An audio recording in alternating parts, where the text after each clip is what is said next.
Cool. सो हम लोग discuss कर रहे थे एसक्यूएल, राइट? आप क्या कह रहे थे?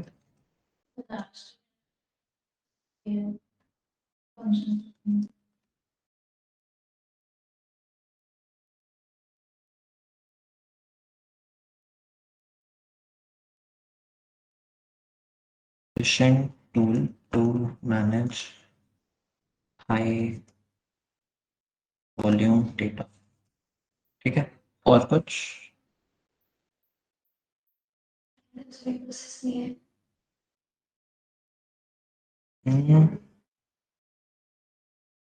टाइम कंज्यूमिंग प्रोसेस, प्रोसेस तो नहीं बोलेंगे एसक्यूएल को, चलो ठीक है ना, फिर time consuming, sorry consuming process. Okay, what else? ये है, और कुछ? बिल्कुल।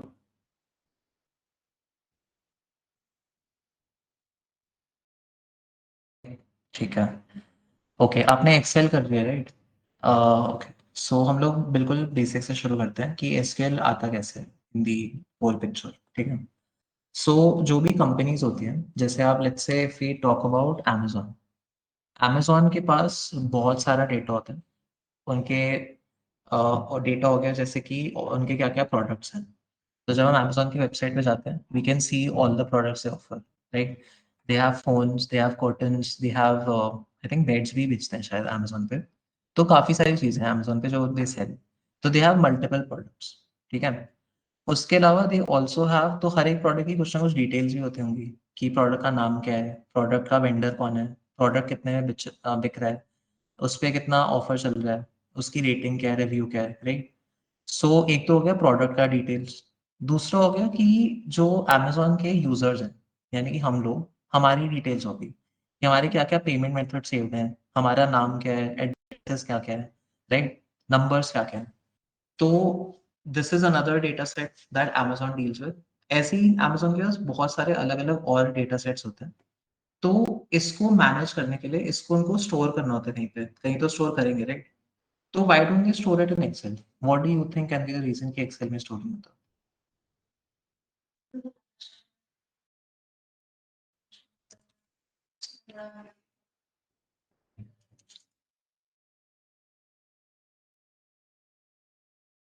और ठीक है, what else? So sometimes complicated होता है। जैसे हम मल्टीपल डेटा से सब काम करते हैं, फॉर्मूला लगाते हैं, sometimes वैल्यू हमारे स्पेस में। Okay, okay, thank you. इनको क्या करते हैं? अच्छा, नॉट ईज़ी टू अ, अच्छा, ठीक है। हाँ, नॉट ईज़ी टू क्या कह रहे थे? Sorry, not easy to maintain, चलो। नॉट ईज़ी टू मेंटेन या मैनिपुलेट डेटा, ठीक है? और कुछ?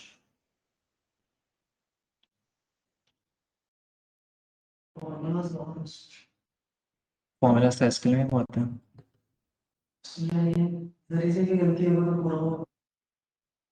यस, एक्सेल में, एसक्यूएल में भी होता है। एसक्यूएल में तो और भी किस्म के एरर्स आते हैं।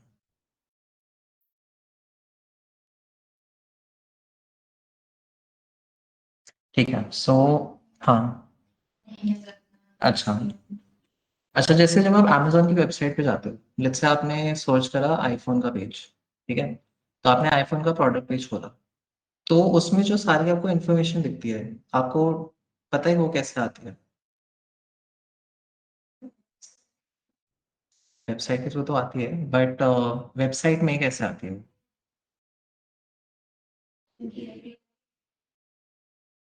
कोडिंग के थ्रू होती है, यस। पर ओके, ठीक है। इस पे वापस आते हैं थोड़ी देर में, ठीक है?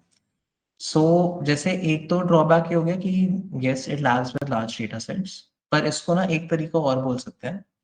Instead of only lagging with large data sets, Excel में एक लिमिटेशन और होता है कि it supports only 1 million rows. 1 million rows के ऊपर जाता ही नहीं है। तो जैसे अगर मैं एक्सेल खोलूँ, खोला ही है, ठीक है?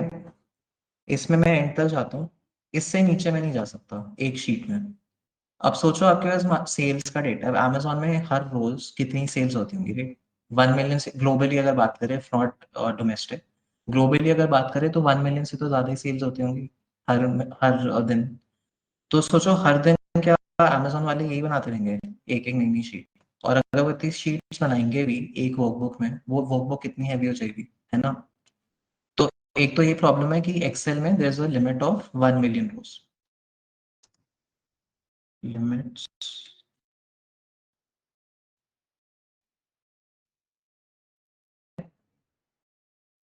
ओके। दूसरी दिक्कत ये है कि जब एक तो 1 मिलियन, अगर हम 1 मिलियन रो तक यूज़ करते भी हैं, अगर हम ये कहते हैं कि चल ठीक है, एक शीट में है ना 1 मिलियन रोज़ का लिमिटेशन, तो हम सेम टेबल को अलग-अलग उसमें बना लेंगे कि हम हर दिन की एक अलग-अलग शीट बना लेते हैं। प्रॉब्लम क्या होती है कि क्योंकि इतनी हेवी बन जाएगी वर्कबुक, वो यूज़ करने लायक बचेगी नहीं, right? So it cannot handle large data sets. So we can say that not only does it lag with large data sets, it just cannot handle large data sets.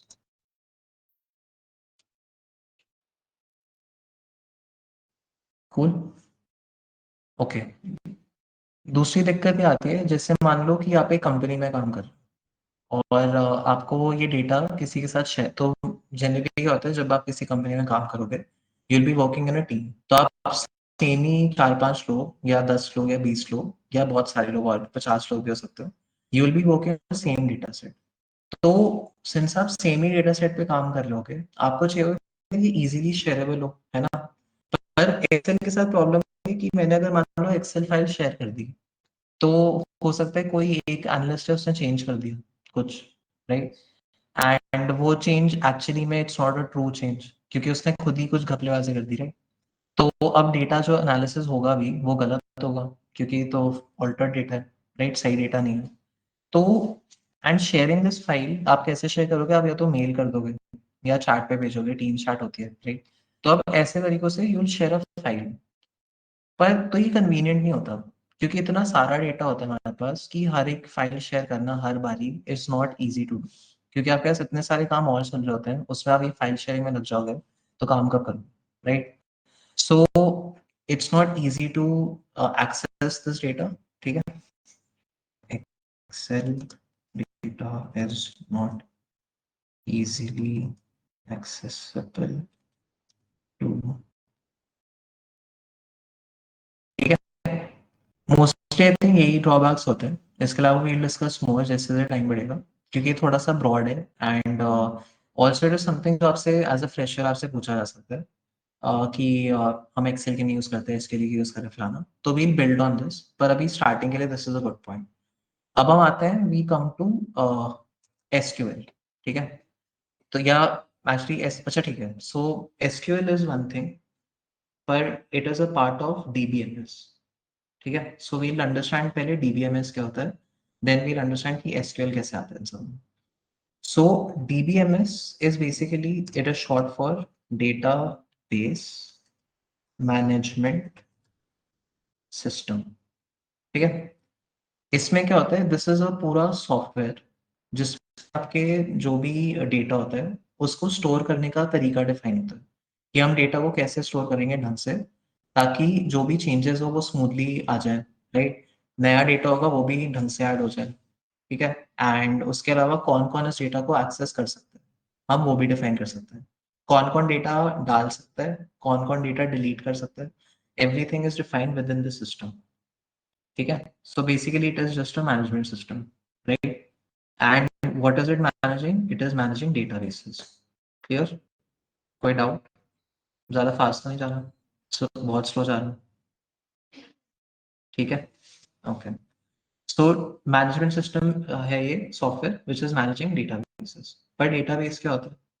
Any idea? Sorry, क्या collect करके? नहीं।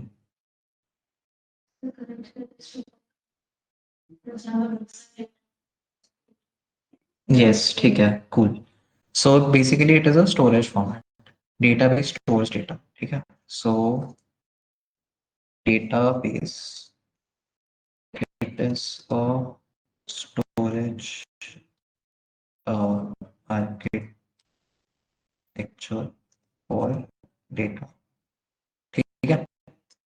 अब database में why is a database more preferred over an Excel workbook? क्योंकि Excel तो यार बड़ा easy है, इसमें हमें सब कुछ दिख रहा है। मतलब ठीक है, डेफिनेटली इसमें ये वाला ड्रॉबैक है कि इतना सारा डेटा हैंडल नहीं होता, पर हमें एटलीस्ट इजीली एक्सेसिबल तो है ना, हमें दिख रहा है ना, एक एक बंदे को तो दिख रहा है एटलीस्ट। डेटाबेस एक्चुअली में it is part of a server. ठीक है। सो सर्वर वर्ड आपने शायद या नहीं सुना? सर वर्ड सुना है right? What is your current understanding of server? Connection server में हम्म। तो उससे आप कनेक्ट करवाते हो इंटरनेट के या किसी तरीके से। क्लियर? सो सर्वर एक्चुअली में वही होता है, it is just a kind of a computer जिससे आप कनेक्ट कर सकते हो, ठीक है, ओवर द इंटरनेट। तो सर्वर अलग अलग टाइप के होते हैं। Database server is one thing, there can be other types of servers, जैसे फाइल शेयरिंग सर्वर होता है। तो मान लो जैसे कि हम लोग इस क्लास में पढ़ रहे हैं, मैं आपको पढ़ा रहा हूँ राइट, तो सारा मटेरियल तो इस लैपटॉप में होगा। अब ये मटेरियल मुझे आपके साथ शेयर करना है, पर I don't want to share the file with you. मैं ये नहीं चाहता कि मैं आपके साथ फाइल शेयर कर दूं, क्योंकि हो सकता है फाइल डिलीट हो जाए या मेरा मैसेज सेंड ना हो, राइट। मैं चाहता हूँ कि आप अपने सिस्टम से मेरे सिस्टम पे कनेक्ट कर लो, फाइल आप यूज कर सकते हो, राइट। सो ये जो सिस्टम होगा मेरा, this will become a server जिससे आप इंटरनेट के थ्रू कनेक्ट कर सकते हो। मैं आपको बता दूंगा कि ये मेरा पासवर्ड है, मेरा ये तुम्हारा आपका खुद का यूजर नेम और पासवर्ड है। You can access it, log in करो, फाइल उठाओ, जो भी करना है। ठीक है, तो मैं डिफाइन कर सकता हूँ कि आप एग्जैक्टली कौन सी फाइल्स है जो यूज कर सकते हो, ये नहीं कि पूरा सिस्टम ही मिल जाएगा। तो जैसे हम लोग अमेजोन की वेबसाइट पे जब जाते हैं, अमेजोन की वेबसाइट में आपको जो भी दिखता है, राइट, तो all of that information is actually stored in databases. ठीक है, and that database is stored in a server. Cool. So Amazon के सर्वर कहीं पे, तभी हमें इंटरनेट चाहिए होता है ना अमेज़न पे जाने के लिए। अगर इंटरनेट नहीं होगा तो हम जा ही नहीं पाएँगे, right? So to access that server we need to have internet. और क्योंकि अमेज़न वालों ने बना रखा है कि जब अगर कोई amazon.in लिखता है तो दे कम टू आवर वेबसाइट, इसलिए उन्होंने हमें एक्सेस दे रखा है, या इंटरनेट पे सबको एक्सेस दे रखा है कि they can come here and they can purchase whatever they want. ठीक है? सो सर्वर इज़ बेसिकली आपका अ, architecture which stores in case of SQL server आपका क्या होता है एक्चुअली, ये लिख लेता हूँ। SQL server architecture which stores multiple databases। ठीक है, अभी इस दोबारा इन चीजों पे आएंगे, ठीक है। सो मल्टीपल डेटाबेसेस हो गए। एक डेटाबेस है कि it is a storage system, storage architecture for data, और it stores data in the form of multiple tables. ठीक है, तो डेटाबेस के अंदर, एक डेटाबेस के अंदर बहुत सारी टेबल्स होती हैं, एक सर्वर के अंदर बहुत सारे डेटाबेस होते हैं। ठीक है, कूल। और अब इसमें टेबल क्या होती है?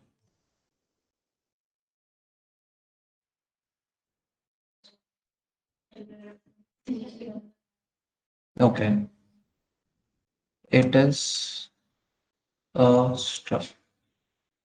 It is a structured format, data is stored. ठीक है, ओके। और इसके अंदर आप लोग कह रहे हो there are columns and there are rows, और कुछ होता है टेबल में? अगर हम एक्सेल को रेफर करें, एक सेल और चीज होती है, ठीक है। सो पहले कमिंग बैक टू दिस, दोबारा से यहाँ पर आते हैं एसक्यूएल सर्वर पे। हमें, अब जैसे मैंने आपको एग्जांपल दिया था अमेज़न का, क्या हो रहा है, मैंने आपको अमेज़न का एग्जांपल दिया था कि अमेज़न में प्रोडक्ट्स की टेबल होती है, एक और टेबल होती है जिसमें यूजर का इन्फॉर्मेशन होता है, एक टेबल और होगी जिसमें वेंडर का इन्फॉर्मेशन होगा कि हमने कौन कौन से लोगों से खरीदा है चीजें। ठीक है, तो ये सारी टेबल्स हमारी एक डेटाबेस में स्टोर हो गई, तो फिर अमेज़न को दूसरा डेटाबेस की क्या जरूरत होगी? जब हम लोग ये कह रहे हैं कि एसक्यूएल में एक टेबल है, उसमें जितनी चाहे उतना डेटा तुम स्टोर कर सकते हो, there is no limit. Unlike Excel, इसमें 1 मिलियन रोज का लिमिट है। इसमें तो हम कितना भी मर्जी चाहे टेबल डेटा स्टोर कर सकते हैं, है ना, एक टेबल में। अगर हम फिर भी कहते हैं कि चल जो यूजर्स हैं उनकी अलग टेबल बना लेते हैं, और जो हमारे प्रोडक्ट्स हैं उनके अलग टेबल बना लेते हैं, फिर भी वो सारा कुछ एक डेटाबेस में आ सकता है, right? तो why do we need multiple databases? या इजी टू यूज, वो तो सिंगल डेटाबेस। हम्म, इसको थोड़ा इलाबोरेट करो। अलग अलग डिपार्टमेंट होता है, अपना ही काम का डेटा चाहिए, वो अपने ही काम वाले टेबल को use। वो तो हम उससे भी कर सकते हैं कि क्या कहते हैं, सो एसक्यूएल में मैं डिफाइन कर सकता हूँ कि कौन क्या चीज़ देख सकता है, तो डेटाबेस की उसमें ज़रूरत ही नहीं है। ओके, तो जैसे मान लो आप लोग अपने लैपटॉप्स पे फोल्डर्स बनाते हो। एक फोल्डर हो गया आपका कि ये मेरे फाइनल सबमिशन है, एक फोल्डर हो गया कि मेरे रफ नोट्स हैं, दूसरा फोल्डर हो गया कि मैंने अपने लैपटॉप में गाने वगैरह स्टोर कर रखे हैं। वो तो डेटाबेस का कॉन्सेप्ट होता ही है, रिलेशनल डेटाबेस का। पर हम लोग डिस्कस करें कि मल्टीपल डेटाबेसेस ही क्या सब। तो जैसे हमने आपने ये अलग अलग फोल्डर्स बना लिए, राइट? तो आपका जो कंप्यूटर है that is actually a server, आपका जो खुद का लैपटॉप है दैट इज अ सर्वर। उसमें जो अलग अलग फोल्डर्स हैं दोज आर योर डेटाबेसेस। तो आपका जो म्यूजिक वाला फ़ोल्डर होगा, उसमें आप लोग मेक श्योर करोगे कि इसमें सिर्फ़ म्यूज़िक की फाइल्स ही हों। आपका कॉलेज के सबमिशंस ना हो, राइट? पर आपका जो एक फ़ोल्डर होगा, जैसे मान लो आपके अलग-अलग कोर्सेज़ होंगे, तो आपने हर एक कोर्स के लिए एक-एक फ़ोल्डर बना रखा होगा, कि मेरा ये वाला कोर्स है, इसका ये सारी फाइल्स हैं, दूसरा कोर्स है, उसकी ये वाली फाइल्स हैं। तो एक फ़ोल्डर में एक ही कोर्स की फाइल होगी, दूसरे कोर्स की फाइल नहीं होगी। सिमिलरली डेटाबेस भी ऐसे ही काम करता है। तो आपका जो एक डेटाबेस होगा अमेज़न का, उसमें होगा information of products, users, vendors, जो बिज़नेस वाली चीज़ें। पर उनका एक अलग डेटाबेस होगा जिसका एक्सेस हमें नहीं है, व्हिच इज़ उनके इंटरनल डेटाबेस, कि जैसे हमारे खुद के कितने एम्प्लॉइज़ हैं, हमारे क्या-क्या लोकेशंस हैं। तो ये जो एंड यूज़र है, जो हम लोग हैं, हमें तो मतलब नहीं है ना उन सब चीज़ों से। हमें मतलब है कि प्रोडक्ट्स क्या-क्या हैं, उनका प्राइस क्या है, वो सब देख लें। Also we have the ability कि हम लोग खुद को साइन अप कर पाते हैं। है ना? तो ये सारा एक डेटाबेस में स्टोर हो जाता है इन्फॉर्मेशन। एक दूसरे डेटाबेस में स्टोर होता है कि विद इन अमेज़न कितने डिपार्टमेंट्स हो गए, कौन-कौन सी लोकेशन में है, उनके एम्प्लॉइज़ कितने हैं, उनकी सैलरी कितनी है, ये सारा कुछ। तो इसलिए एक company can have a server, या they have a server, and उस सर्वर के अंदर दे हैव मल्टीपल डेटाबेसेस। ठीक है? Coming on to there being multiple tables. अब हम लोग मल्टीपल टेबल्स क्यों बनाते हैं, इसको हम थोड़ा इन डेप्थ डिस्कस करेंगे आगे जाकर, क्योंकि थोड़ा सा ब्रॉड कंसेप्ट है। बट थोड़ा लॉजिकली अगर हम सोचें, तो if you think of this, हम लोग अभी भी यही कर रहे हैं, राइट? कि जैसे म्यूजिक वाला फोल्डर है, उसमें हम सिर्फ म्यूजिक की फाइल्स डाल रहे हैं, वीडियोस नहीं, मूवीज नहीं डाल रहे, हम कोई सबमिशंस नहीं डाल रहे, कुछ नहीं डाल रहे। सो टेबल भी एक्चुअली में एसक्यूएल में ऐसे ही काम करता है, और स्ट्रिक्टली ऐसे ही काम करते हैं कि इसमें एक ही टाइप का डेटा होना चाहिए। एक ही टाइप इन द सेंस कि अगर हम लोग एक टेबल बना रहे हैं स्टूडेंट्स, तो इसमें सिर्फ स्टूडेंट्स की इन्फॉर्मेशन ही होनी चाहिए। इसमें ये नहीं होना चाहिए कि कौन सा कोर्स कर रहा है, कौन सा नहीं। वो हम अलग तरीके से निकालते हैं कि एक स्टूडेंट कौन-कौन से कोर्सेज़ कर रहा है। क्योंकि student is one thing, right? Courses are a different thing. तो हम मल्टीपल चीज़ों को एक साथ एक ही टेबल में नहीं डालते। वरना वो मुश्किल हो जाता है ना, जैसे मान लो कि हमने एक कोर्स ऐड कराना है। अब वो कोर्स हमने ऐड करा जो अभी कोई ले ही नहीं रहा, क्योंकि अभी तो वो नया ऐड हुआ है ना। सो अब क्या होगा कि जब हम उसको डेटाबेस में अपने टेबल में डालेंगे, तो it won't make sense to add only a single row for a course, जो स्टूडेंट और कोर्सेज की कंबाइंड टेबल होगी। पर अगर हम एक सेपरेट टेबल बनाते हैं जिसमें सिर्फ कोर्सेज ही हमने दिखा रखे हैं, उसमें तो हम एक रो ऐड करेंगे कि भैया ये वाला कोर्स हमने ऐड करा है, ये अब से जो भी उसकी डिटेल थी वगैरह थी, तो that is easier to maintain. ठीक है? अगेन ये वाला टॉपिक हम रिविजिट करेंगे जब वी गेट टू थोड़ा इन डेप्थ डिस्कशन। ठीक है? पर अभी थोड़ा सा जस्ट लेने के लिए कि ओवरऑल क्या होता है। ठीक है, अभी तक क्लियर है? कोई doubt? Okay, cool. So coming back to your Amazon वाला एग्ज़ाम्पल, जो मैंने आपको वेब पेज बताया था। सो अब अमेज़न का जो वेब पेज होता है, उसमें आपको जो भी चीज़ें दिखती हैं, इनफैक्ट इवन आप किसी वेबसाइट पे जाओगे ना, आपको जो भी कुछ दिखता है वेबसाइट पे, everything is stored in tables. So जो पैराग्राफ होते हैं, जैसे आप किसी कंपनी के वेबसाइट पे जाओगे, उसमें अबाउट पेज होगा, फलाना जो भी पेजेस होते हैं, फोटोज होंगी कंपनी की, everything is stored in a database, ठीक है। और वो स्टोर कैसे होता है? In the form of tables, क्योंकि रिलेशनल डेटाबेसेस में टेबल्स ही होती हैं, you don't have any other format of storing data.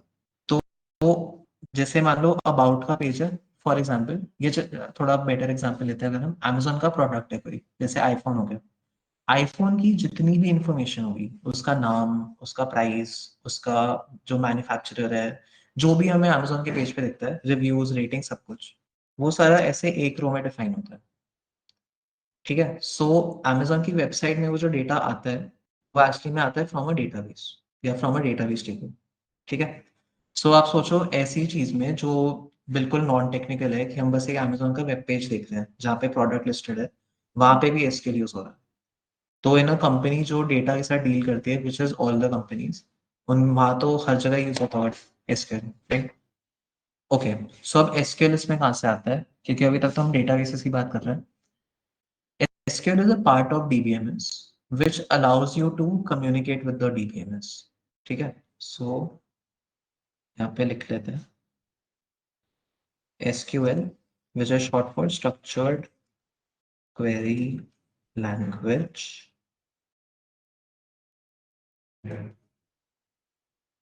It is a part of DBMS which allows us to communicate with the database, communicate with it.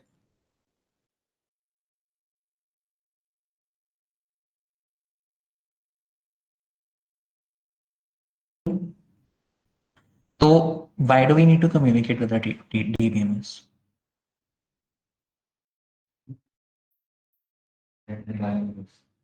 Yes, तो वो data, मतलब inside data analysis करने के लिए, या उसको maintain करने के लिए, या मैनेज करने के लिए, हमें कुछ तो बात करनी पड़ेगी।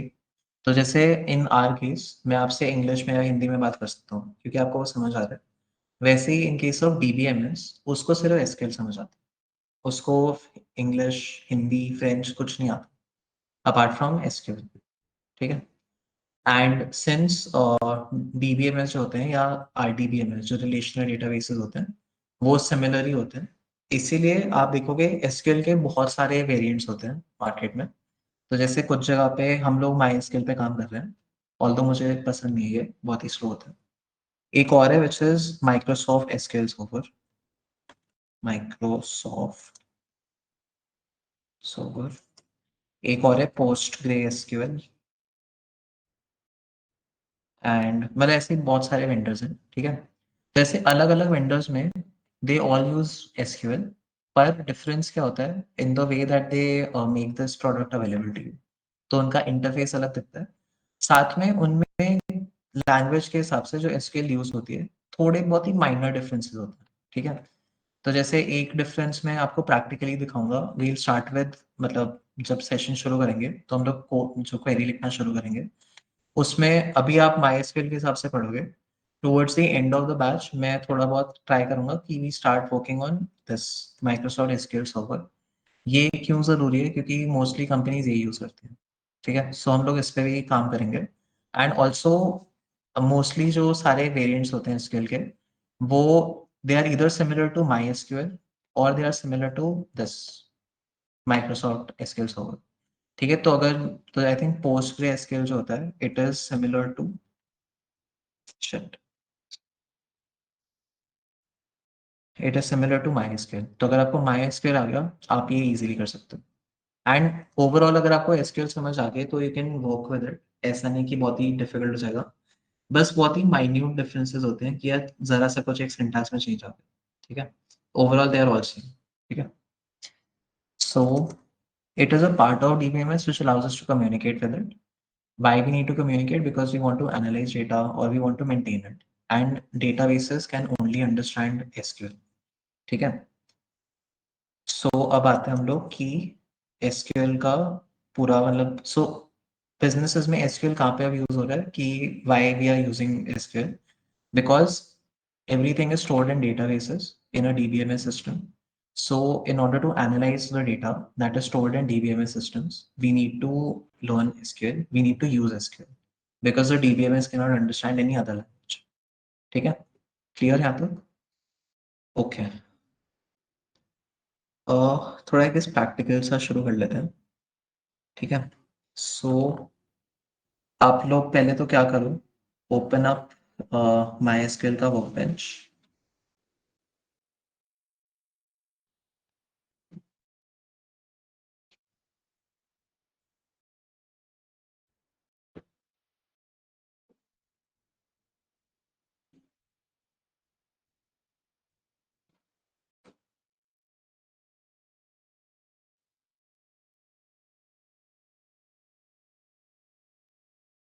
आज अगेन सिंस कुछ लोग नए आए हैं एंड कुछ लोग कल वाले सेशन में थे, इसलिए हम लोग थोड़ा सा ओवरव्यू करके चल रहे हैं, but we will go slightly practical, क्योंकि कल मैंने थोड़ा थ्योरी करवाया था। आज हम थोड़ा प्रैक्टिकल एंड थ्योरी मिक्स कर रहे हैं।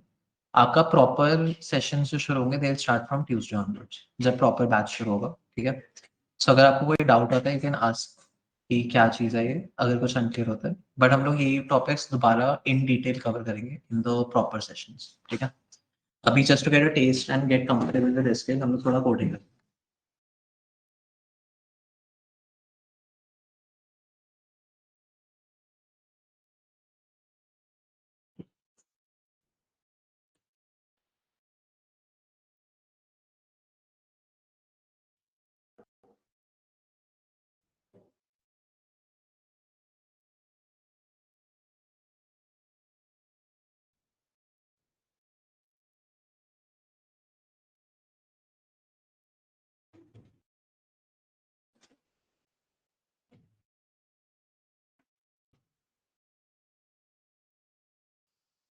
डन, ओपन, ठीक है?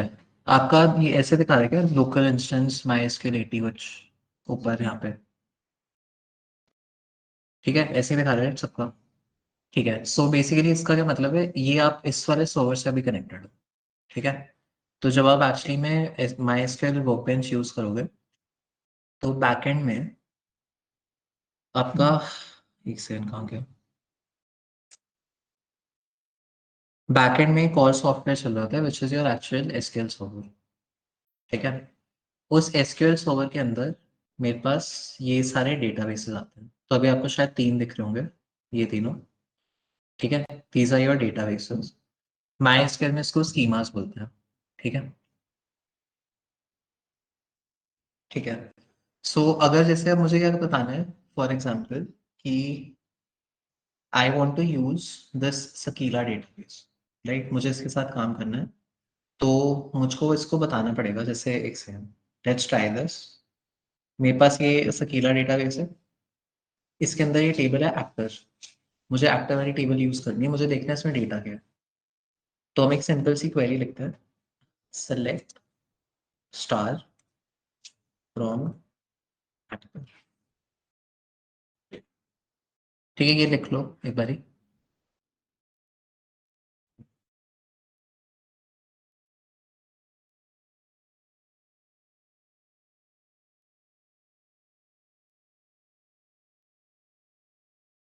डन,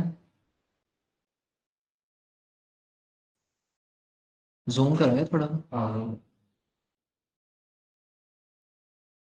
ठीक है? अब हमें देख, हम इसका ये बेसिकली क्या करिए query, it is going to fetch everything that is in actor table, ठीक है? मैं इसको रन करता हूँ, सो रन करने के लिए आप पहले क्या करो, कंट्रोल ए दबाओ ताकि सारा कुछ हाईलाइट हो जाए, ठीक है? और फिर कंट्रोल एंटर दबाओ। आइडियली आपके सिस्टम पे एरर आना चाहिए, एरर आ रहा है, राइट? मैं भी वेरी सॉरी, मैं let me replicate this error.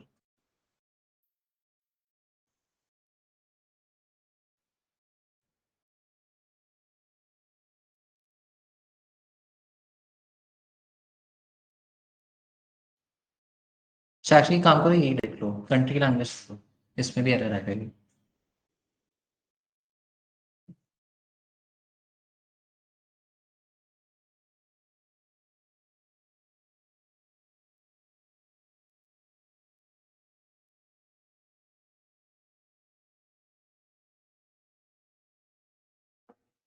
ठीक है, एरर आ रहा है, मेरा क्या एरर। सो बेसिकली क्या हो रहा है, अगर हम एरर को पढ़ें, ये कह रहे हैं कि टेबल, अच्छा एक बार कोई एरर पढ़ दो, क्या आ रहा है आपको error. Then the default DB to be used by double clicking its name is schemas list in the sidebar. Yes, ठीक है। तो जब आप माई एसक्यूएल वर्कबेंच खोलते हो, तो ये क्या करता है, ये आपका सर्वर तो ऑन कर देता है, पर इसको ये नहीं पता होता कि आप कौन से डेटाबेस में काम करना चाहते हो। तो हमें इसको बताना पड़ता है कि यार मुझको जो डेटा एनालाइज करना है या जो मुझे डेटा मैनिपुलेशन करना है, वो मुझे करना है एक पर्टिकुलर डेटाबेस में। तो हम क्या करते हैं, we write a simple query, use, हम लोग कर रहे हैं सकीला पे काम, ठीक है। तो सकीला ले, और इसको हाईलाइट करके सिर्फ ये वाला पार्ट, कंट्रोल एंटर दबा दें।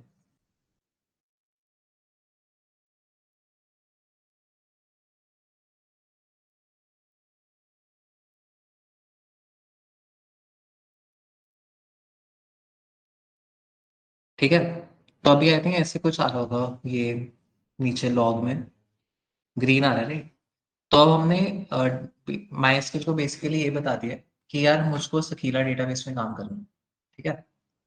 अब हम देखते हैं सकीला डेटाबेस में क्या क्या टेबल्स हैं। तो आप अगर इसको इस ड्रॉप डाउन पे क्लिक करोगे, आपको सारी इसमें जो भी टेबल्स हैं वो दिख जाएंगी।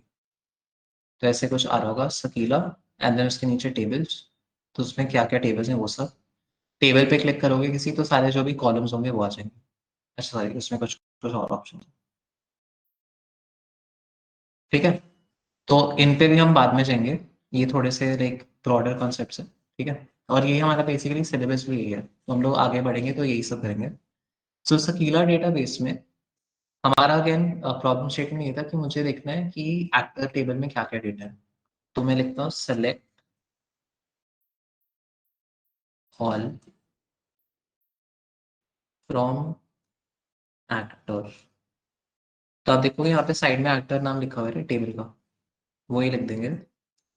इसको हाईलाइट करा, कंट्रोल एंटर। तो अब जो जो भी इसके अंदर डेटा है वो हमें दिख जाएगा, ठीक है। अब इसको थोड़ा सा ब्रेक डाउन करते हैं, और साथ में मैं आपको बताता हूँ कि मैं ऐसे क्वेरी क्यों लिख रहा हूँ।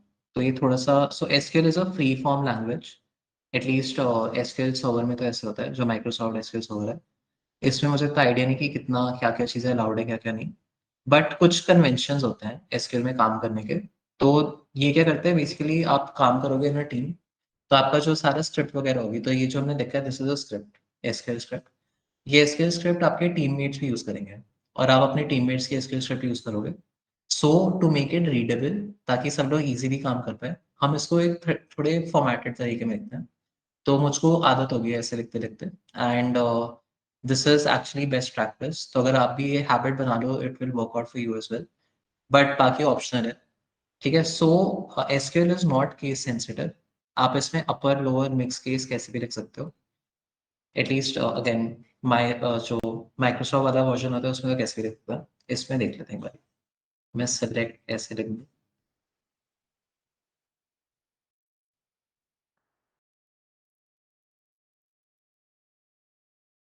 रहेगा। तो इसमें मतलब केस सेंसिटिव नहीं है माई एसक्यूएल, ठीक है।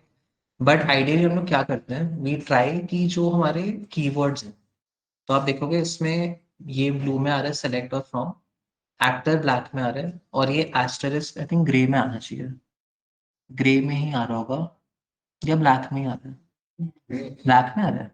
थोड़ा सा अलग कलर है ना, देखो डार्क ग्रे सा लग रहा है, बहुत ही मतलब ध्यान से देखना पड़ेगा, पर थोड़ा सा डार्क ग्रे सा है ना, ब्लैक से लाइट है बेसिकली, राइट। तो ये जो आपका माई एसक्यूएल है, और इवन जो माइक्रोसॉफ्ट वाला वर्जन है, उसमें हम लोग यूज करते हैं management studio, SQL server management studio. So ये आपके कलर कोडेड होते हैं, ये जो हमें दिख रहा है basically this is colour coding. तो कलर कोडिंग क्या करते हैं, ये आपके जो भी कीवर्ड्स हैं, फंक्शन के नाम है, और ऑपरेटर्स हैं, उनको ये हाईलाइट करते हैं डिफरेंट कलर्स, और जो आपके बाकी सारी चीजें हैं वो आपके ब्लैक कलर में आती हैं, ठीक है। सो कीवर्ड्स को हम लोग क्या करते हैं एसक्यूएल में, we write them in upper case always. Keywords हो गए, फंक्शंस हो गए, जो भी एसक्यूएल वाली चीजें हैं बेसिकली, वो हम अपर केस में लिखते हैं। एडिशनली इन मोस्ट डेटाबेसेस जब भी आप किसी कंपनी में जाओगे, यू विल नोटिस हमेशा कि उसमें जो हेडर्स हैं, यानी कि आपके जो टेबल के फील्ड के नाम है, they are always in upper cases. Generally ये बेस्ट प्रैक्टिस होती है, कंपनीज यही फॉलो करती है। ठीक है, ये इनका डमी डेटा सेट बना था इसलिए उन्होंने कैसे भी बना दिया। कूल। सो हम लोग ट्राई करते हैं कि we always you write our keywords in upper cases, तो वो डिफरेंस पता चलता है कि अच्छा ये मेरा कीवर्ड है, ये मेरा कॉलम का नाम है, कुछ और चीज़। पहली चीज़ तो ये हो गई। दूसरी चीज़ जो आपको मतलब यू कुड फॉलो इज कि आप जो भी स्टेटमेंट्स लिख रहे हो उनको ब्रेक डाउन कर दो। तो जैसे सेलेक्ट मेरा एक पार्ट हो गया ऑफ द क्वेरी, वैसे ही फ्रॉम मेरा एक दूसरा पार्ट हो गया। ऐसे अभी एक और पार्ट आएगा विच इज़ वेयर, वो भी हम थोड़ा ट्राई कर सकते हैं इस सेशन में। वेयर इज अनदर पार्ट, तो हम उसको अलग से लिख देंगे अलग लाइन में। तो हम line by line break down कर देते हैं ताकि क्वेरी रीडेबल रहे, क्योंकि बाद में जाकर आप देखोगे क्वेरीज बहुत बड़ी हो जाती है और वो समझ में ही नहीं आती। पर अगर हम उनको एक थोड़े फॉर्मेटेड वे में लिखे ना, they're easy to understand. Cool. And another thing is कि इन मोस्ट सॉफ्टवेयर्स जो ये सेमीकोलन है ऑप्शनल होते हैं, इसमें नहीं है। माइक्रोसॉफ्ट एसक्यूएल सर्वर में ऑप्शनल होता है ये, इसमें नहीं है। तो अच्छी बात है ऐसे, क्योंकि ये अगर लिखोगे तो बेटर रहता है। ये आदत आपको डल जाती है तो फिर इट्स गुड। तो ये बेसिकली क्या बताता है, दिस इज वन स्टेटमेंट ये वाली, और ये एक स्टेटमेंट है। ये स्टेटमेंट्स हमें क्यों डिफाइन करनी पड़ती है, क्योंकि अभी जैसे मैं आपसे जो क्वेरी रन करवा रहा हूँ वो मैं आपसे सेलेक्ट करके करवा रहा हूँ, राइट। पर रियल वर्ल्ड में जो एक्चुअल प्रोजेक्ट्स होते हैं उसमें आप जो पूरी क्वेरी लिखते हो पूरी स्क्रिप्ट में, वो सभी एक साथ रन होते हैं। तो अगर हम एसक्यूएल को ये बताएंगे नहीं कि ये क्वेरी खत्म हो गई है और उसके बाद एक दूसरी शुरू हुई है, तो वो एरर थ्रो कर देता है कि यार ये तो मुझे समझ नहीं आ रहा क्या काम है। तो वी डिफरेंशिएट आवर स्टेटमेंट्स या क्वेरीज यूजिंग अ सेमीकोलन। ठीक है। अपार्ट फ्रॉम दैट ये मैं लिख भी देता हूँ साथ साथ में, then I can share this sheet with you guys. ठीक है। सो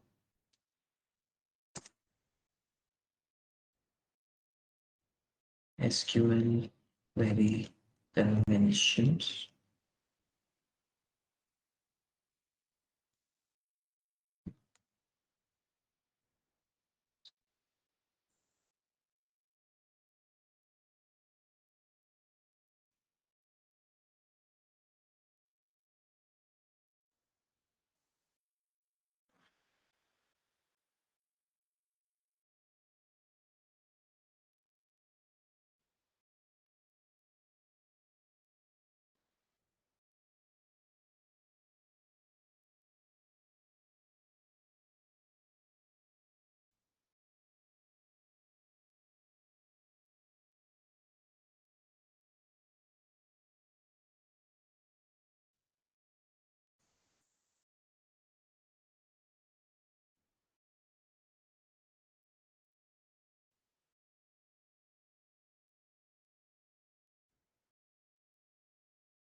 इसे मैं शेयर कर दूंगा तो you can refer to this. ठीक है। एक और चीज़ है, एंड क्वेरीज विद सेमीकोलन। ठीक है। दूसरा हम आते हैं, let's get to the keywords वाला पार्ट। सो एसक्यूएल में वैसे मैंने कीवर्ड्स जो है वो बहुत ही, सो एसक्यूएल ओवरऑल बहुत ही छोटी लैंग्वेज है, इसमें बहुत ही कम कीवर्ड्स होते हैं और बहुत ही कम फंक्शंस वगैरह होते हैं। मैंने फंक्शंस बहुत ज़्यादा होते हैं पर कीवर्ड्स कम होते हैं। ठीक है। So that's why it's very easy to learn as well, क्योंकि कम ही कीवर्ड्स है तो जल्दी सीख जाते हैं। So you have select, from हमने देखा अभी, एक और आता है वेयर, एक आता है आपका ग्रुप बाय, एक आता है हैविंग, ऑर्डर बाय, और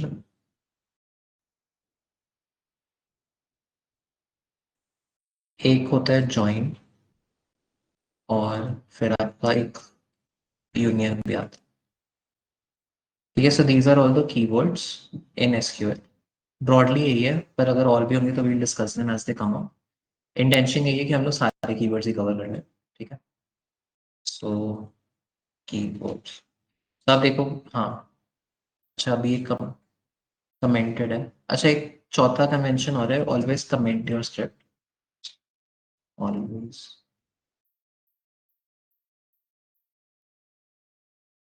और ये मतलब it's not only for SQL, पर आप कोई भी प्रोग्रामिंग लैंग्वेज करोगे उसमें हमेशा कमेंट लिखना बेस्ट प्रैक्टिस होता है, क्योंकि जब आप सेम ही स्क्रिप्ट को 10 दिन बाद खोलोगे तो आपको याद नहीं रहेगा आपने क्या काम करा। पर अगर आप ऐसे कमेंट्स डाल दोगे तो ईजी रहता है समझना कि यहाँ पे हमने एग्जैक्टली क्या करा है या क्यों करा है। ठीक है। ऑल्सो कमेंट्स का एक और रीज़न ये होता है कि कभी-कभी क्या करते हैं हम लोग, जब हमने कोई प्रोडक्ट बनाया होता है, राइट? तो उसमें हम लोग कुछ पार्ट होते हैं जो एक टाइम के लिए रखते हैं, पर उसको बाद में फिर डिसेबल कर देते हैं। तो बेसिकली एसक्यूएल में जो कमेंट्स होते हैं, these are parts of the script जो चलते ही नहीं है। तो आप देखोगे ये जैसे एसक्यूएल की क्वेरी नहीं है, जो भी मैंने ये सब लिखा है, पर अगर मैं इसे चलाने की कोशिश करूँगा, कमेंट कैसे करें? बताता हूँ, तो कुछ चलेगा ही नहीं। ठीक है? सो कमेंट्स कैसे करते हैं उसका सिंटैक्स इज, अगर आपको मल्टी लाइन कमेंट्स करने हैं, जैसे मैंने अभी यहाँ पे मल्टी लाइन कमेंट लिखा हुआ है, we use forward slash star star forward slash.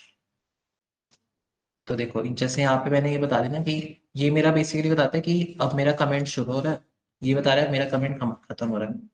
तो क्योंकि मैंने ये यहाँ पे स्पेसिफाई कर दिया, यहाँ पे मुझे एरर आ गया, क्योंकि इसको क्या लग रहा है कि कमेंट यहाँ से शुरू हुआ और वो यहाँ पे आके खत्म हो गया। तो अभी कह रहे हैं कि ये इनवैलिड सिंटैक्स है। ठीक है। So comment you can do like this,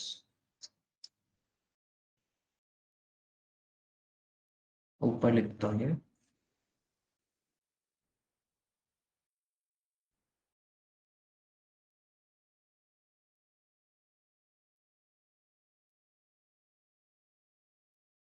नीचे ही लिखता हूँ।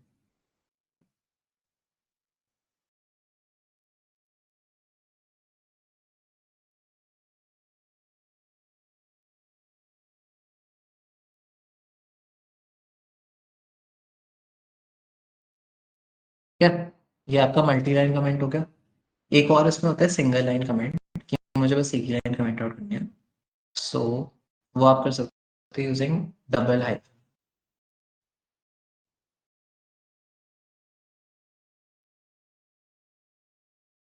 कमेंट आप देखोगे ये अलग से हाईलाइटेड है, थोड़ा लाइट ब्लू कलर आ रहा है। तो अगर हम कंपेयर करें, इसका कलर थोड़ा सा डिफरेंट है, बहुत ही कम दिख रहा होगा। ठीक है, पर है डिफरेंट। कूल, यहाँ तक क्लियर है। और भी कन्वेंशन। हाँ। यहाँ पर केस सेंसिटिव, ये केस सेंसिटिव नहीं है, हम्म। तो कीवर्ड सेंसिटिव नहीं है या फिर पूरा ही सेंसिटिव पूरा ही नहीं है। है? एक्टर अगर आप अपर में लिखो लोअर में लिखो नहीं फर्क पड़ता। ठीक है। कोई कंडीशन लिखने से लाइक पे है। वो भी केस इनसेंसिटिव है। ये भी मैं यहाँ पे लिख ही देता हूँ, this is not an convention, this is an SQL का रूल एक्चुअली, या एसक्यूएल का फीचर बोल सकते हैं। SQL feature, SQL is case insensitive.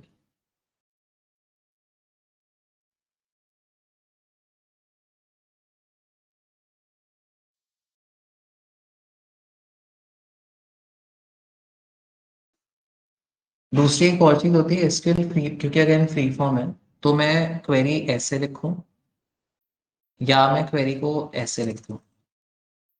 इस सॉरी इस पे नहीं करते हैं, ऊपर वाले पे करते हैं।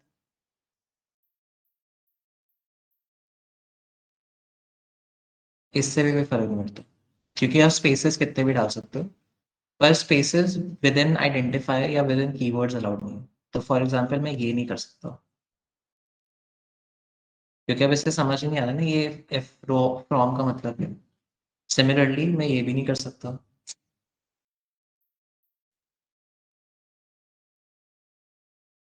सॉरी क्या हुआ ये, हाँ, ये भी नहीं चल रहा, टेबल नहीं है, क्योंकि इसको पता ही नहीं ये ए सी टी ओ आर क्या होता है। But I can do this. ठीक है। मैंने रन करना बता दिया था ना, या नहीं बताया? बता दिया ना? ठीक है। सॉरी। ये भी लिख देता हूँ ऐसे, SQL is case insensitive. We can run a query highlighting it, pressing control. ये आपका स्पेसिफिक है फॉर माई एसक्यूएल। जैसे हम लोग दूसरा जो करेंगे सीक्वल सर्वर, उसमें F5 दबाते हैं, उससे हो जाता है। मतलब सेम लॉजिक है, हाईलाइट करो फिर रन कर दो, तो रन करने के लिए उसमें F5 यूज होता है। ठीक है। तीसरी जो चीज़ है, in case of my SQL,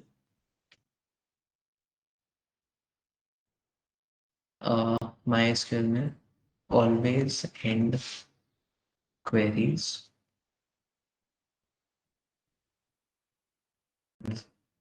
semi कोल। ठीक है, कूल। कोई डाउट्स अभी तक? ठीक है, फास्ट डालो, स्लो है बहुत। ठीक है, कूल। चलो let's try to write another query.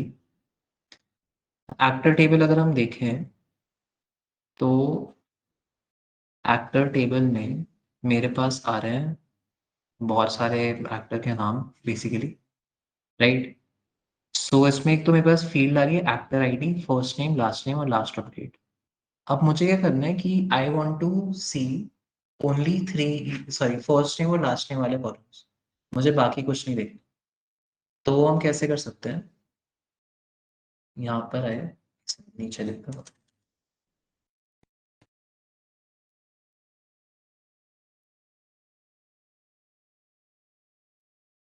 Select first name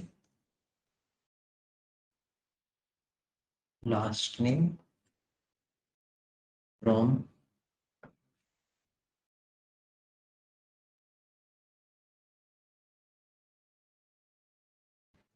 ये ट्राई करके देखो।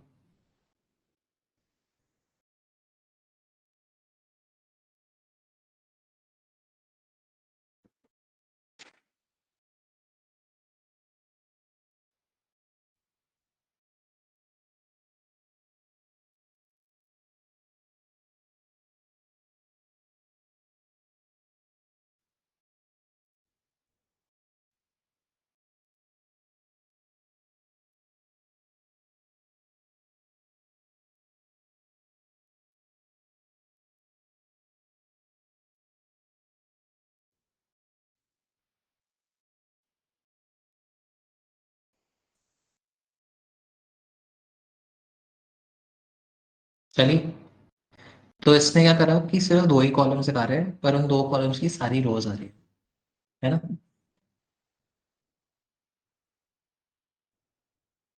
राइट।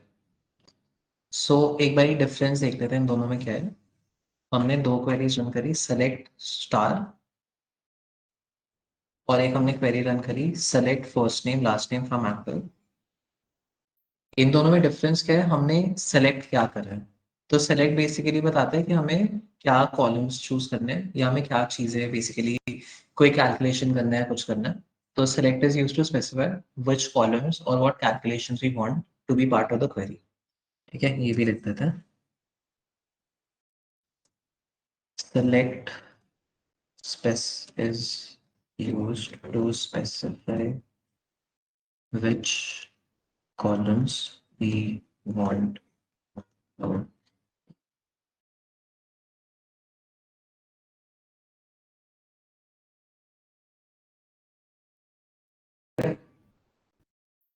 तो आप देखोगे अगेन कि यहाँ पे लिखा, जब सेलेक्ट ऑल लिखते हैं, ऑल इज एन ऑपरेटर, इसको एस्टेरिस्क बोलते हैं वैसे टेक्निकली, पर इसका मतलब in SQL is select all.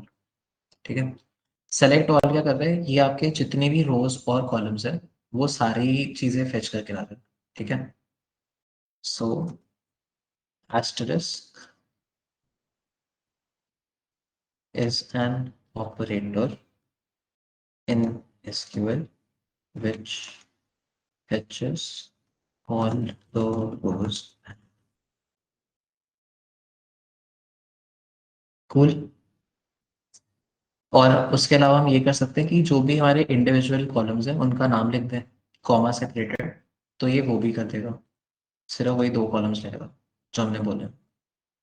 अब आप एक चीज नोटिस करोगे, इसमें क्या हो रहा है कि फर्स्ट नेम 2 वर्ड्स हैं in this header, they are separated by an underscore, तो why not use a space? Space भी तो यूज कर सकते थे, वो आई थिंक थोड़ा बेटर भी दिखता कि अगर स्पेस हो। ओके, सो एक चीज आप लोग ट्राई करो, फर्स्ट नेम के सामने लिख दो, 1 के साइड में एक बटन होगा, वहां पे एक छोटा सा डॉट वो बना हुआ है, डैश टाइप का, कुछ ऐसा दिखता होगा देखो, 1 के साइड में होगा, जनरली वही होता है।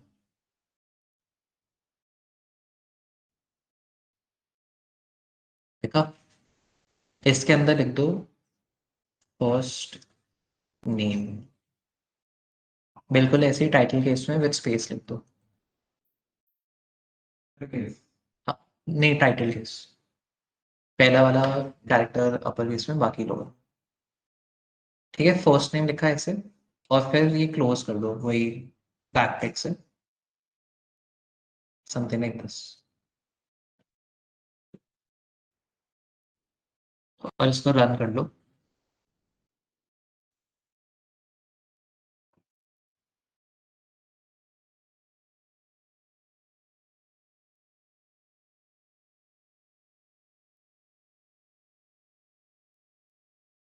कुछ डिफरेंस दिख रहा है? तो अब इसमें क्या हुआ है कि आपका जो फर्स्ट नेम वाला कॉलम है, it has been renamed as this title case वाला फर्स्ट।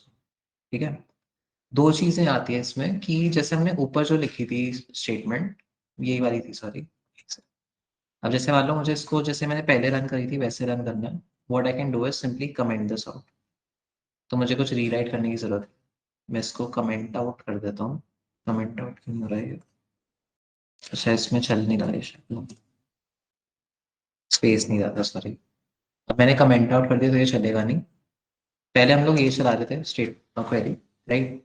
तो अब इसमें क्या हुआ है कि फर्स्ट नेम और लास्ट नेम आ रहा है, पर जो मेरे बाकी कॉलम्स हैं वो डिलीट नहीं हुए हैं टेबल में से, दे आर स्टिल देयर, बस हमें जो ये नीचे रिजल्ट दिख रहा है इसमें सिर्फ फर्स्ट नेम और लास्ट नेम आ रहा है, क्योंकि हमने एसक्यूएल को ये बोला कि मुझे जो एक्टिव वाली टेबल है उसमें से ये 2 कॉलम्स दिखा दो, पर उसने क्या करा है अभी भी, ये चारों जो उसके ओरिजिनल कॉलम्स थे वो रखे हुए हैं, डिलीट नहीं हुए।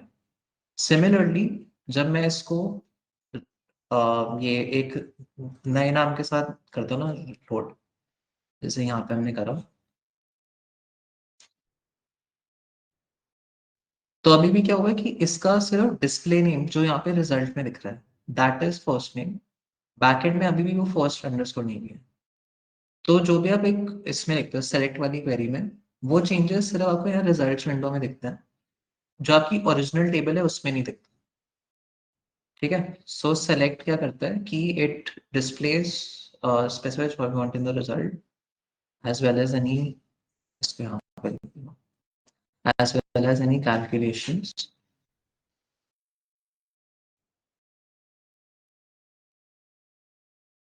it does not change the table at the back end। ठीक है, क्लियर है? Any doubts? ओके, राइट, सो अब आप लोग इस पे वापस आते हैं, why did I make you right ये बैकटिक वाली चीज। आप नोटिस करोगे कि फर्स्ट नेम जो कॉलम का नाम है, एक्चुअल कॉलम का नाम, और जो ये फर्स्ट नेम हमने बैकटिक के अंदर लिखा है, इसके बीच में एक स्पेस आती है। तो एसक्यूएल में जब आप किसी कॉलम के नाम के सामने स्पेस लिखते हो, वो क्या करता है, इट असाइंस अ एलियस। तो ये जो हमने नया नाम दिया, this is called an alias.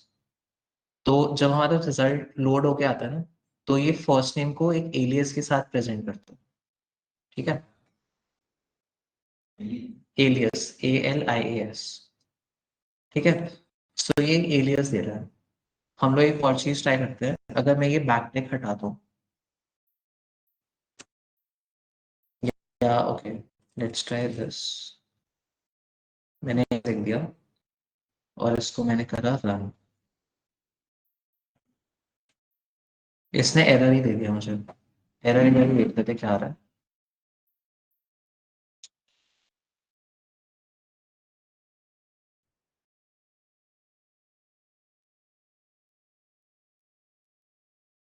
आप भी एक चीज ट्राई कर लो। Try writing this.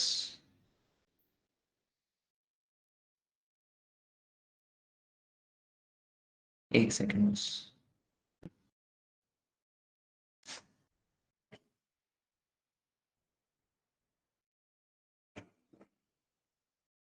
ठीक है, ये क्वेरी लिखो, रन इट, और फिर एरर पढ़ के क्वेरी देखो क्या आ रहा है।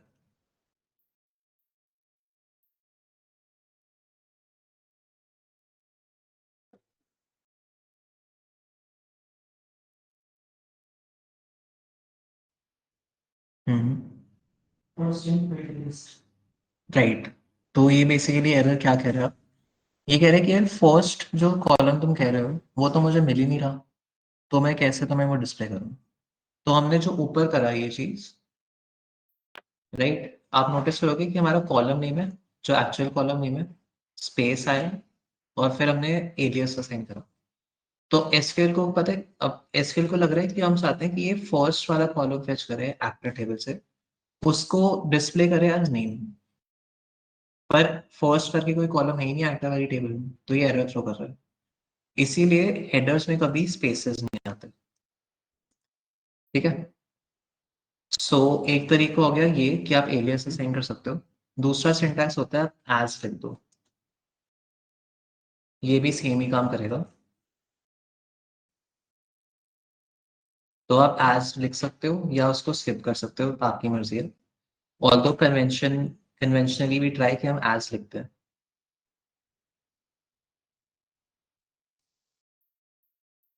ये कहाँ पे लिखा हूँ मैं? बस नहीं।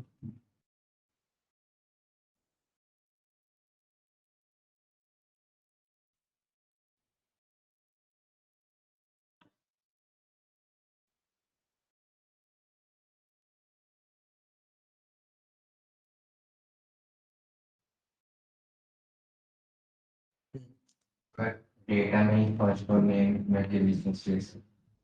तो वो बताता हूँ कि बाय नेमिंग द नेम तो सेलेक्ट। अच्छा, एक छोटी सी चीज और, ये जो हमने लिस्ट लिखी है राइट, इसको हम सेलेक्ट का फील्ड लिस्ट बोलते हैं बेसिकली, या क्वेरी की फील्ड लिस्ट होगी। ठीक है।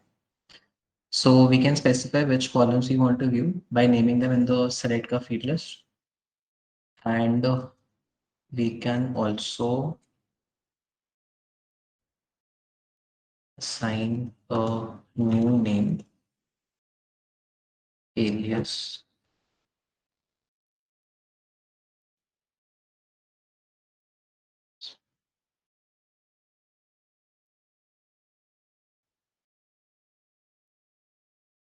ये क्लियर ही है ना, इसको कुछ डाउट नहीं आ रहा इसमें, राइट?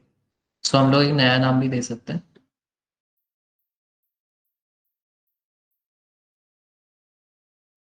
using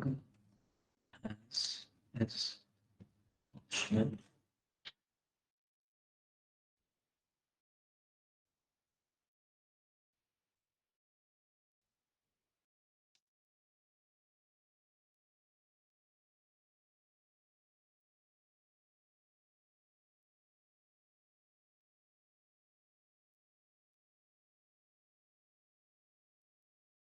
हम आते हैं, जैसे मान लो आपके डेटाबेस में एक फील्ड का नाम, जब डेटा बना रहे थे, राइट, जब डेटा लोड टेबल्स वगैरह बना रहे थे, उस टाइम पे उन्होंने क्या करा, वो कहते हैं कि यार मेरे को तो स्पेस रखना है हेडर में, राइट? तो अब हम उसको कैसे एक्सेस करेंगे? सो टू डू दैट एक चीज ट्राई करते हैं, चलो। फर्स्ट नेम पे, सॉरी फर्स्ट नेम पे नहीं, एक्टर पे राइट क्लिक करो।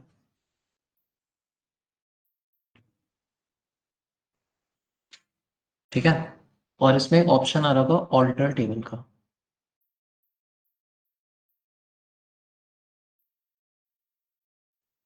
ठीक है, ऑल्टर टेबल पे जो आप क्लिक करोगे तो ऐसा कुछ खुलेगा इंटरफेस। ये सब हम will get into the details की, ये सब क्या होता है। अभी के लिए हमें क्या करना है, फर्स्ट नेम पर जाओ, और इसमें कॉलम नेम आ रहा होगा, कॉलम नेम में से अंडरस्कोर हटा दो एंड अप्लाई।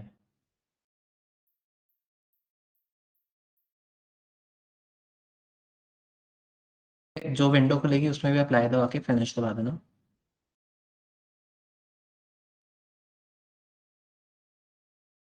डन। अब हम आते हैं वापस से अपनी ओरिजिनल जो क्वेरी लिख रहे थे, ठीक है। Let's first right select all from actor. इसको रन करके देखते हैं क्या होता है।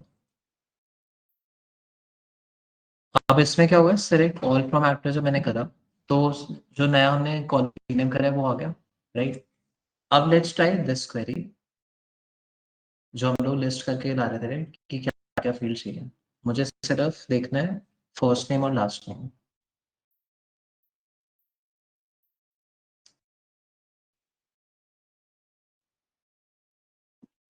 तो मैं क्या करता हूँ, अपने जो क्वेरी लिखी है उसमें से स्पेस अंडरस्कोर हटा देता हूँ। फर्स्ट नेम मेरे कॉलम का नाम मुझे लिख ही रहा है। इसको हम रन करते हैं। ये एरर होगा, सेम एरर आ रहा है जो पहले आया था। First unknown column first name field list, क्योंकि अगेन फर्स्ट से मिल ही नहीं रहा, फर्स्ट नेम है राइट कॉलम।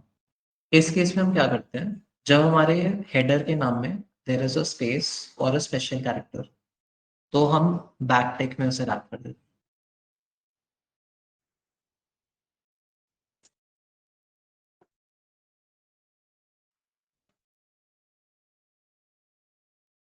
अब देखो फर्स्ट नेम और लास्ट नेम, ठीक है।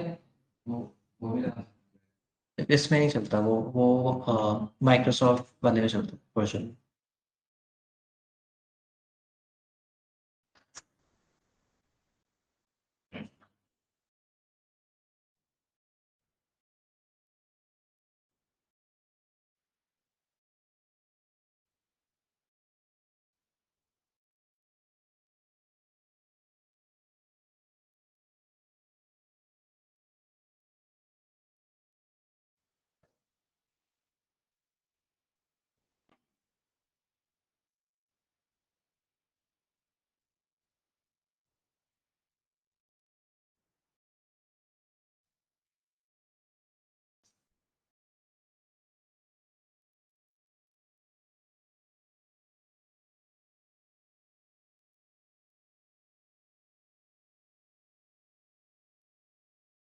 अगर ये क्लियर है तो फिर try to fetch all the data from category table.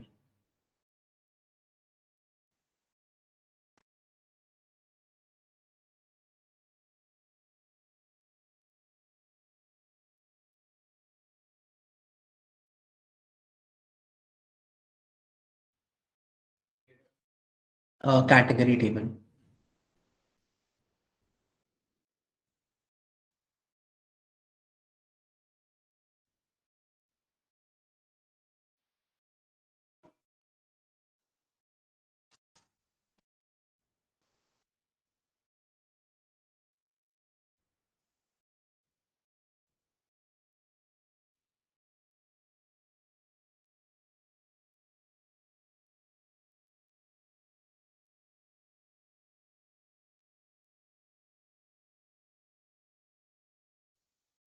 हो गया। Done. Cool. हम आते हैं, बस मुझे एक लास्ट नोट एक ऐड करने का इसमें, which is if our if a header contains special characters, spaces and the contains space.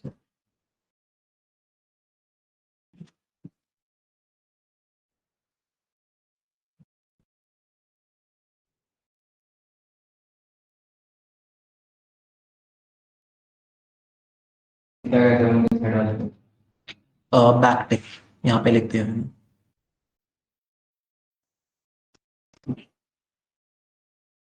एक बस लास्ट चीज, then we can move forward.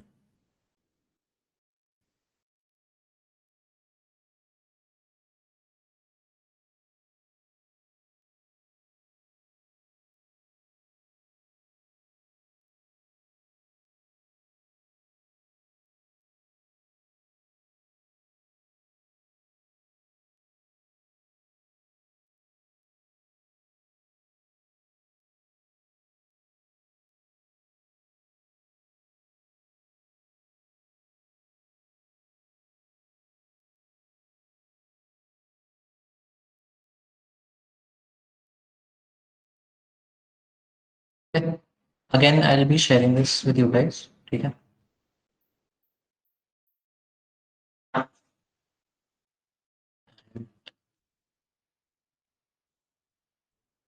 Mostly but I think clear ही है। तो आई ट्राई कि हम लोग जो भी कॉन्सेप्ट्स कवर करें उनका आपको ऐसे ही टाइप के नोट्स मिल जाए, ताकि you can refer to them again. And of course कोई डाउट होता है वो नोट डाउन कर लो and reach out in the next session, ठीक है? डाउट्स जैसे आते हैं वैसे ही पूछ लो, क्योंकि कभी कभी क्या होता है कि एटलीस्ट मेरे पिछले एक्सपीरियंस में ही होता था कि लोग पूछते ही नहीं थे कुछ। मैं पढ़ाते जाता था, कोई कुछ पूछ ही नहीं रहा था। बाद में जब पूरा बैच खत्म हुआ तो वो कहते थे हमें तो कुछ पता ही नहीं।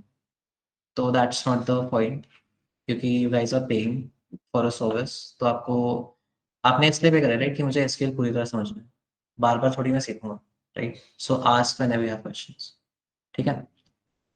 Okay, cool.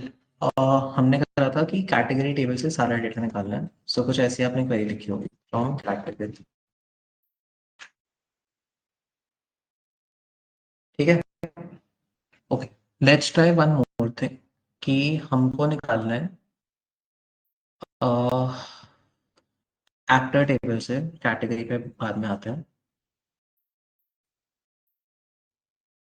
तो अभी क्या हो रहा है, जब मैं सेलेक्ट ऑल लिख रहा हूँ फ्रॉम एक्टर, मेरे पास सारी रोज और सारे कॉलम्स आ रहे हैं। मुझे सारे कॉलम्स देखने हैं, बट मुझे रोज कम करनी है। हमने ये तो देख लिया कि हमने कॉलम्स कैसे कम कर सकते हैं in the result window. Now I want to reduce the number of rows. उससे पहले एक चीज करते हैं, इसको वापस से फर्स्ट अंडरस्कोर नेम कर देते हैं ताकि बाद में कोई दिक्कत ना आए, ठीक है? So again right click on actor table, alter table, alter table पर आए, फर्स्ट नेम पे क्लिक करा और यहाँ पे अंडरस्कोर डाल दिया एंड देन अप्लाई, अप्लाई, ठीक है? Just to be safe.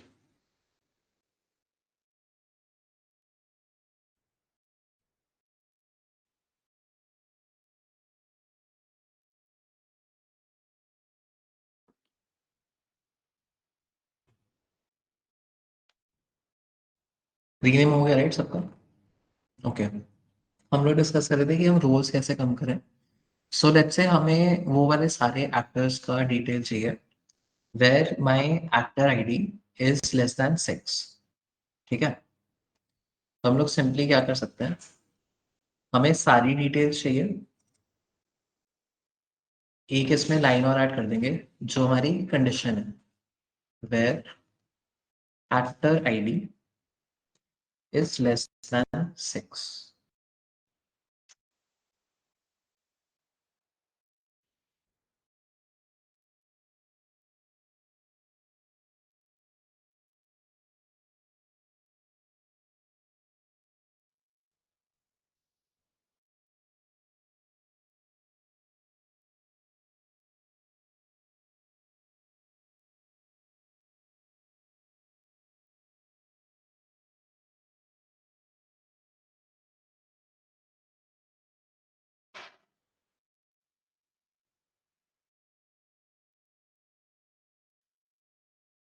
ठीक है, अगेन आप नोटिस करोगे कि जो स्टार वाला ऑपरेटर है, जो ये लेस देन वाला ऑपरेटर है और जो ये सेमीकोलन है, इनका कलर थोड़ा सा लाइटर है कंपेयर टू ब्लैक। सो ये जो लेस देन वाला की सिंबल है, this is also an operator in SQL. तो एक लिस्ट बना लेते हैं पहले कि क्या क्या ऑपरेटर्स होते हैं, थोड़ा इजी हो जाएगा फिर इसको रेफर करना।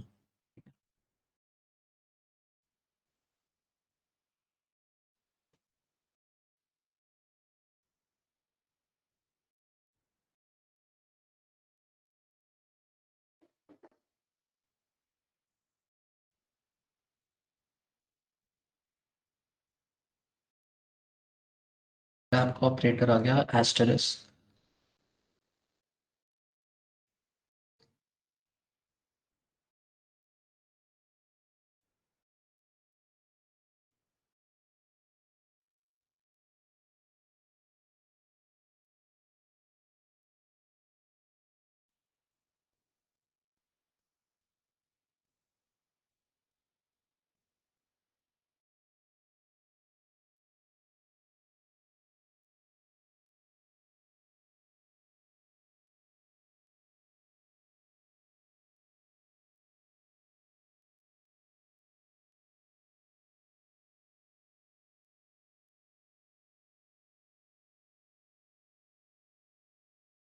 एस्टेरिस्क का एक और काम होता है कि आप इससे मल्टीप्लिकेशन कर सकते हो।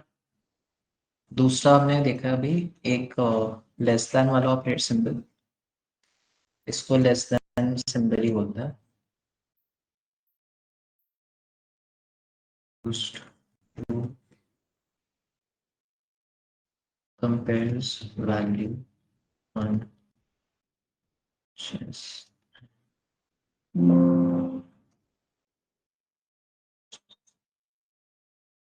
ठीक है, ऐसे एक और सिमिलर हो जाएगा। एक बार इसका उल्टा ट्राई करो, try to use the greater than वाला सिंबल। इसी क्वेरी को कॉपी कर लो, उस क्वेरी में बस दूसरा सिंबल यूज कर लो।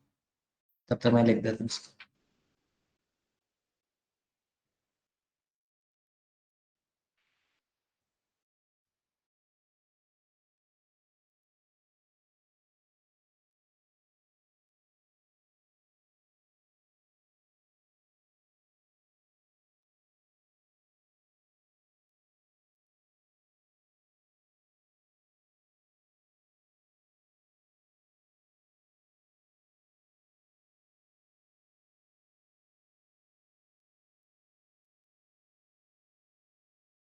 क्या रिजल्ट आ रहा है? ग्रेटर देन वाले सारे आ रहे हैं, राइट? पता कैसे चलेगा कि मल्टीप्लिकेशन के लिए यूज करना है, मतलब उससे कैसे पता चलेगा? सो बेसिकली जब आप सेलेक्ट के बाद लिखते हो या सेलेक्ट के उसमें लिखते हो फील्ड लिस्ट में, तो वो उसको हमेशा ऑल की तरह ट्रीट करते हैं। तो हाँ, नंबर के बीच में हाँ, अगर नंबर्स के बीच में करोगे तो वो उसको मल्टीप्लिकेशन की तरह ट्रीट करते हैं। ठीक है, ये तो आई थिंक क्लियर होगा, ग्रेटर देन और लेस देन वाला ऑपरेटर, राइट? एक और ऑपरेटर आता है आपका which is equal to. Equal to as the name suggest, वो ये भी कंपेयर करते हैं कि एलएचएस और आरएचएस में क्या वैल्यूज है। So equal to, excuse me a minute,